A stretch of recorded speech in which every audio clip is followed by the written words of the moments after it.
Welcome back to the the lab. Back onto the Gloria today, the Speesty here. So we're doing the VK56 supercharger install.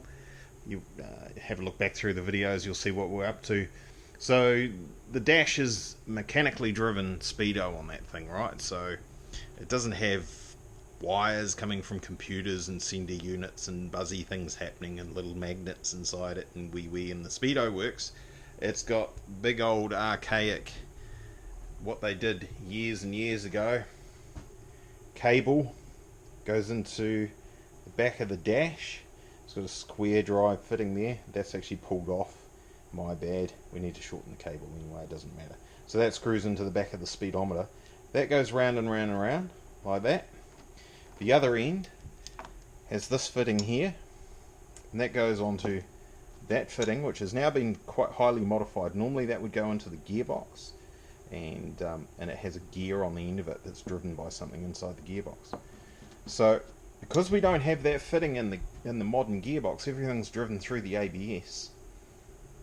I've got my hands on this motor here, motor and gearbox from J-Car.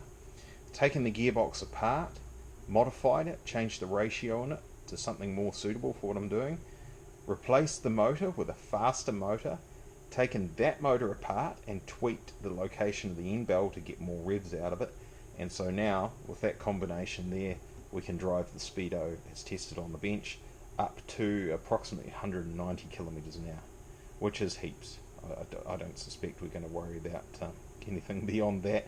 Speedo doesn't actually read much higher than that. I think it goes to 200, and let's be honest, if you're doing 200 k's an hour in a 50-year-old car, you're not actually looking at the speedo anymore anyway. So what I've got to do now is drill and tap a thread into this and go down to the local model shop and get myself a tiny little wee grub screw to hold onto that flat on there. So that'll go onto there like that. Same story with this outer housing. Drill and tap here. I can probably do 2. We'll see how easy it is. I might do 3 even. And then that goes onto the outside of that. That's actually a snug fit at the moment. I won't be able to do it with one hand while I'm on the camera, most of the way there. Then that goes into there with this on the outside of it. That motor drives our cable, and the cable drives the speedo as per normal.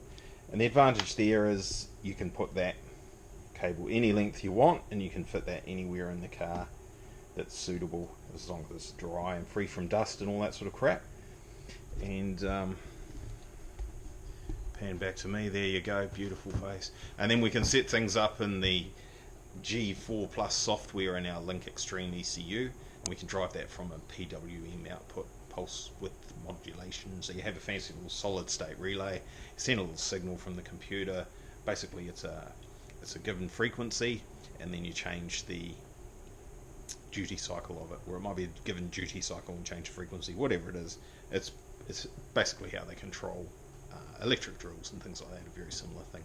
So you change the speed of that motor. So then you have your trigger wheel, same as what we did on the March. You've got a trigger wheel on a driven axle with a number of teeth on there. You do your calculation, that drives the output, which controls the speed of this motor and controls the speedo. So it sounds all pretty techo. It's relatively simple.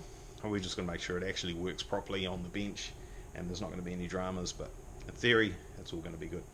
So we might carry on with that. Let's go and get ourselves a couple of spare drills and taps, because M3 by 0.5 you only have to think about moving and they snap. So get yourselves a couple of spare ones before you dive into that. Please don't break. Please don't break. Please don't break. Just kidding. They never break unless you do something wrong. It's a 3 by 0.5 millimeter tap. That's all it takes. Drive it in there nice and quietly. That's broken because I did something wrong. That's it. It's bottomed out on the bottom end of the shaft there. Yeehaw! So that's that one. That'll hold that fitting onto the end of that shaft. It'll drive it from the grub screw off that flat. Now we've just got to repeat that at least, well, we probably have to do it 3 times, don't we, to attach that onto the end of there, so it won't come off. Not a lot of room for error on that one. got to watch out for those holes that exist already. It will break the drill trying to go through that. Alrighty, so that's done. I've got my little adapter made up there, stuck onto the end of the gearbox, modified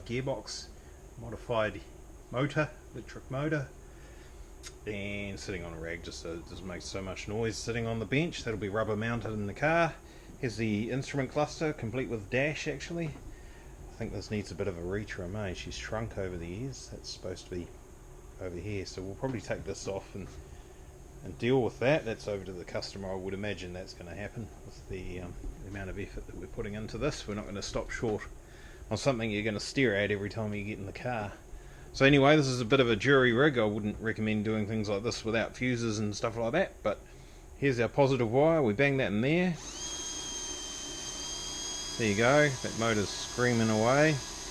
That's at absolute full power, which you wouldn't normally have because we're doing about 190 kilometers an hour. So it's not typically going to cruise at 190 kilometers an hour, and obviously fuel pump's going to make probably more noise than that anyway. So look, I better not leave that going too long. Look at the miles clocking up. We've just done a kilometer. Oh, terrible. So anyway, I've left that running. Turn that off now. I've left that running on the bench there with just a cable hooked up onto it, just to put a bit of load on it for, I don't know, half an hour or something like that, just to check on the temp of the motor to make sure we're not over temping that. We don't want to set something up that's going to bowl off down the road and catch on fire. So that appears to be all under control, although it will need a little bit of airflow around that motor to keep it cool. So we could possibly set up a little computer fan or something next to it and run that off the same power supply as the motor, and that'll keep it cool and that'll be good. So we will keep going and tackle something else next. I'll finish this wiring under the motor here. So there's a bit happening there. Still a few things to do, and we've got to get ourselves a throttle, and we're going to have a chat with the customer about where he wants to go with the intake system, whether he wants to run that original Gloria radiator, which I think will work pretty well. Obviously it's not a burnout car, so driving down the road that should be fine. Yeah, alright, cool. Might post that up as just a little short one for you. Alright, cheers.